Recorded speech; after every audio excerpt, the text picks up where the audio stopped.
আপনার কবরে যারা আছে ওয়ালি আউলিয়া হোক না কেন, এমনকি রাসূল সাল্লাল্লাহু আলাইহি সাল্লাম তার ইন্তেকালের পরে ওই কবর থেকে আপনার উপকার এবং অপকার করতে পারবেন না। আপনি ডাক দিবেন মুহাম্মদ সাল্লাল্লাহু আলাইহি ওয়াসাল্লাম, আমি বিপদে পড়েছি, উপকার করুন, পারবেন না। উপরন্তু এটা এমন শিরক যে কারণে আপনি মুসলমান থেকে বের হয়ে যাবেন, আপনার ধর্ম নষ্ট হয়ে যাবে, ঈমান এবং ইসলাম নষ্ট হয়ে যাবে। আপনার 80 বছরেরও যদি ইবাদত থাকে তাহলে একটা কথার কারণে আপনার সমস্ত ঈমান নষ্ট হয়ে যাবে। সূরা আনাম 6 নম্বর সূরার 83 থেকে 86 নম্বর আয়াতে আল্লাহ তাআলা আনারুল ইসলাম কেবিএস বাড়ি 1000 টাকা দান করেছেন। আল্লাহুম্মা সাল্লি আলা আলে আনারুল ইসলাম।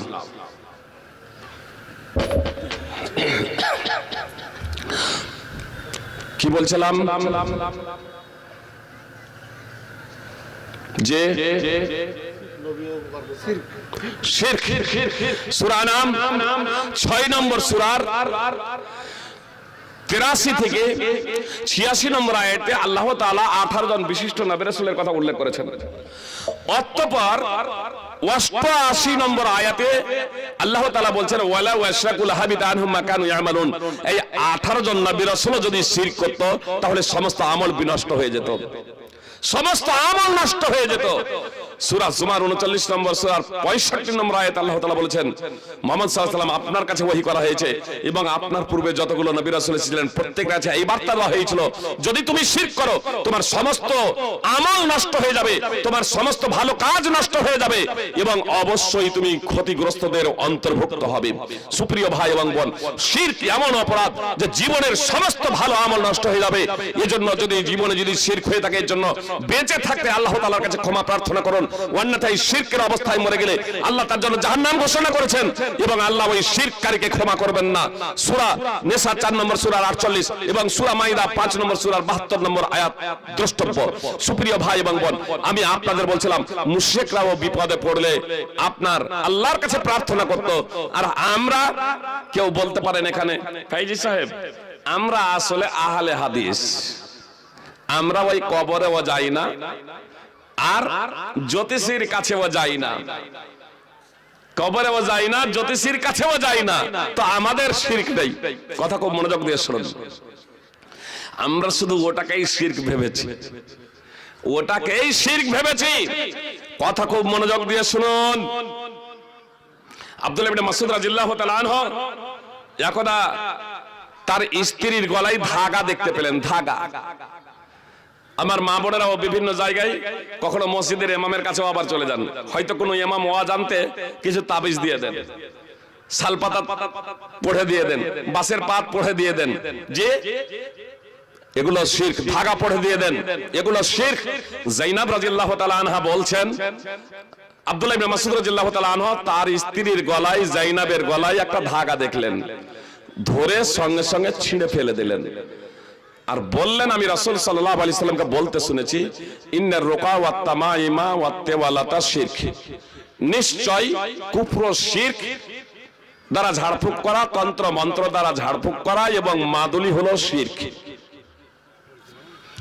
যায়েনব রাদিয়াল্লাহু তাআলা আনহা বলছেন আরে আপনি এটা ছিঁড়ে ফেলে দিলেন, আমার চোখে যন্ত্রণা হচ্ছিল, আমার চোখে ব্যথা হচ্ছিল, আমি এক ইহুদির কাছে গিয়ে এই ধাগাটা পরে নিয়েছি, আর যখন পরে নিয়ে এই ধাগাটা গলায় পড়েছি তখন আমার ব্যথা দূর হয়ে গেছে, তখন আমার ব্যথা দূর হয়ে গেছে।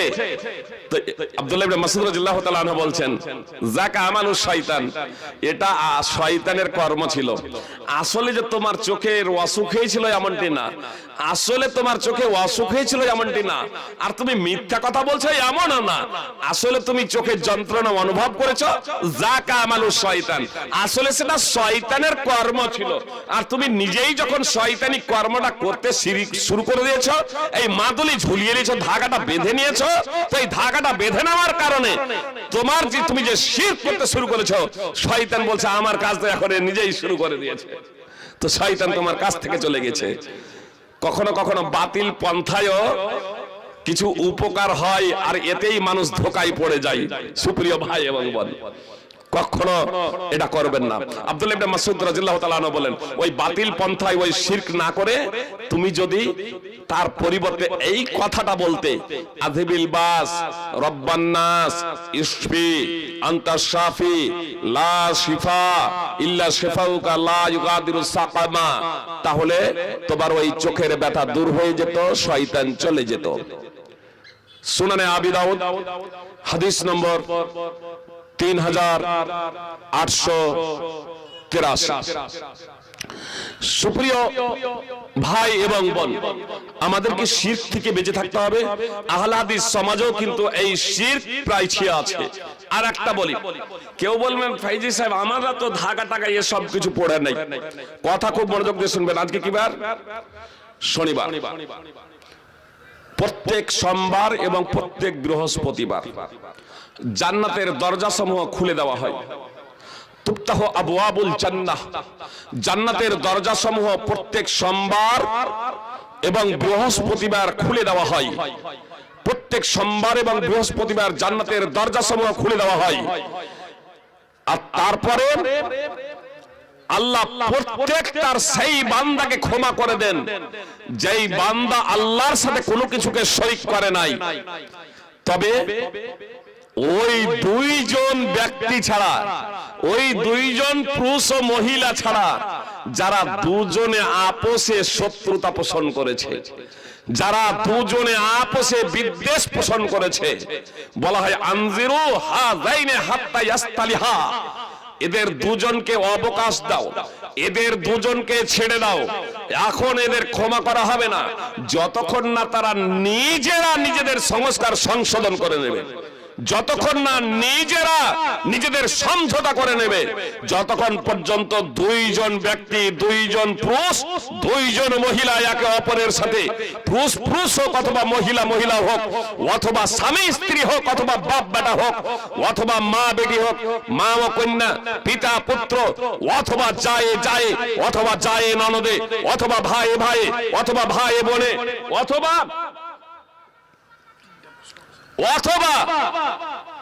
আপনার স্বামী স্ত্রীতে এরা যদি পার্থিব কোনো বিষয়কে কেন্দ্র করে মতানৈক্য করে, ঝগড়া করে, তর্ক বিতর্ক করে, সুপ্রিয় ভাই এবং বোন, আল্লাহ বলেন এদেরকে এখন ক্ষমা করা হবে না যতক্ষণ না নিজেরা নিজেদের সংস্কার সংশোধন করে নেবে।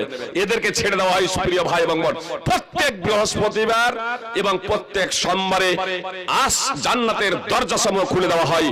যারা শিরক করে তাদের ক্ষমা করা হবে না, যারা শিরক করে তাদের ক্ষমা করা হবে না। আর ক্ষমা করা হবে না এই দুইজন ব্যক্তিকে যারা আপোষে হিংসা বিদ্বেষ শত্রুতা পোষণ করে। সহিহ মুসলিম, সুনানে আবি দাউদ, সুনানে তিরমিজির হাদিস নম্বর 2023। সুপ্রিয় ভাই এবং বোন, এজন্য আপনাদেরকে বলবো, টাইম যেহেতু আমার প্রায় শেষের দিকে হয়ে গেছে, আবার কিছু প্রশ্ন দিয়ে দিয়েছেন, এজন্য একদম খুব সংক্ষেপে বলছি। জাহান্নাম থেকে বাঁচার দুটো পথ, দুটো দিক আপনাদেরকে ফলো করতে হবে। একটা হলো কম্পালসারি নামাজ পড়তেই হবে। কেউ যদি বলেন যে নামাজ পড়বো না, বা নামাজ গরিবসি করছেন, সুস্তি অবহেলার কারণে নামাজ পড়ছেন না, তাহলে এটা ওই এক প্রকারের শিরক।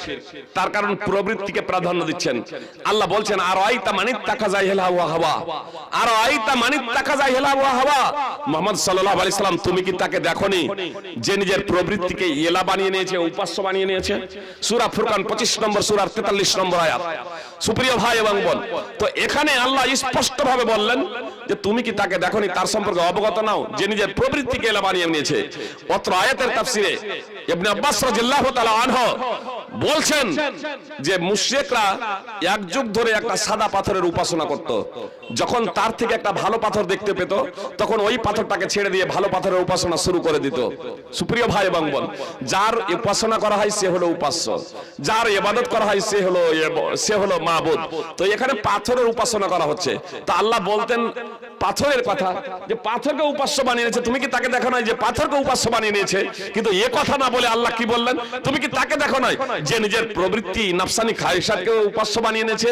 এ কথা কেন বললেন? আসলে একটা পাথরের যে উপাসনা করছিল এটা কার নির্দেশ? প্রবৃত্তির নির্দেশ। মানুষের মনের নির্দেশ, মানুষ ইচ্ছাকৃত ভাবে নাফসানি খায়েশাতের অনুসরণ করে সে ওই পাথরের উপাসনা করেছে, আর একটা পাথরকে ছেড়ে দিয়ে যে আর একটা পাথরের উপাসনা করছে, এটা আল্লাহর নির্দেশে না, এটাও তার মনের নির্দেশে। তো এখানে হুকুমদাতাকে, মেন হুকুমদাতা হলো তার মন। এজন্য মনকে এখানে বলা হয়েছে যে তার প্রবৃত্তি, তার মন হলো এখানে এলা উপাস্য। সুপ্রিয় ভাই এবং বোন, নামাজ ছেড়ে দেওয়া এটা শিরক, এটা হাদিস দ্বারাই প্রমাণিত। সুনানে ইবনে মাজাহ হাদিস নম্বর 1080, শরহ ওয়াসুল ইতিকাদ আহলে সুন্নাত ওয়াল জামাআহ হাদিস নম্বর 1521, নামাজ ছেড়ে দেওয়া এটা তো শিরক। আর সুপ্রিয় ভাই এবং বোন, নামাজ যে ছেড়ে দিচ্ছি এটা কার নির্দেশে? এটা প্রবৃত্তির কথা শুনে, প্রবৃত্তির অনুসরণ করে। সুপ্রিয় ভাই এবং বোন, এই যে শিরক যে করছি, এই বেনামাজিদের ক্ষমা হবে না, ক্ষমা হবে না যদি আপোষে মেল মহব্বত থাকে, পরস্পরে যদি সুন্দর আচরণ থাকে। সুপ্রিয় ভাই এবং বোন, এবং কবরের কাছে, মূর্তির কাছে মাথা নত নাও পারে, এদেরকে আল্লাহ ক্ষমা করবেন না। ওই হাদিসের মানদণ্ডে এরা উত্তীর্ণ হবে না, তার কারণে এরা শিরক করেছে, এরা প্রবৃত্তির অনুসরণ করেছে। এজন্য যারা কথা শুনছেন সুপ্রিয় ভাই এবং বোন, আমি আপনাদেরকে বলবো যে নিজেদের জীবনে পরিবর্তন নিয়ে আসুন। খুব সংক্ষেপে দুটো কথা বলি। আমাদেরকে নামাজ অবশ্যই পড়তে হবে। ঈমান, প্রথমত ঈমান কি কি এগুলো জানতে হবে। ঈমানের 6টি রুকুন আছে, ব্যাখ্যা বিশ্লেষণ আজকে দেওয়া সম্ভব হলো না, কখনো সম্ভব হলে পরবর্তীতে আমি দেব ইনশাআল্লাহ। আর আমি সভাপতি সাহেবকে বললাম যে আজকে আমাদের মূল্যবান সময়গুলো আমাদের শেষ হয়ে যায়, মাগরিবের পরে আপনার লোক থাকেন না। সভাপতি আমাকে বললেন যে লোকই থাকবে না, 9টা বেজে যাবে, তবুও দেখা যাবে 50টা লোকজন জমা হবে না। এজন্য আমি চ্যালেঞ্জ সহকারে এটা গ্রহণ করে নিয়েছিলাম যে আমাকে এশার নামাজের পরে পরে দিয়ে দেওয়া হোক, দেখি লোকজন জমা হয় কিনা। আমি আশা করব কমিটির ধারণা পরিবর্তন হবে ইনশাআল্লাহ। আমাকে দেন আসরের পরে, আমি বক্তব্য নেব, কিন্তু হঠাৎ আসরের পরে দিয়ে দেবেন না, টাইমে লিখে দেবেন। যে দূর দূরান্ত থেকে মানুষ আসতে চায় কিন্তু আসতে পারে না, আসতে গেলে যেতে হবে এটাও ভাবে। আপনারা এত রাত্রে ওরা আসবে তো যাবে কেমনে?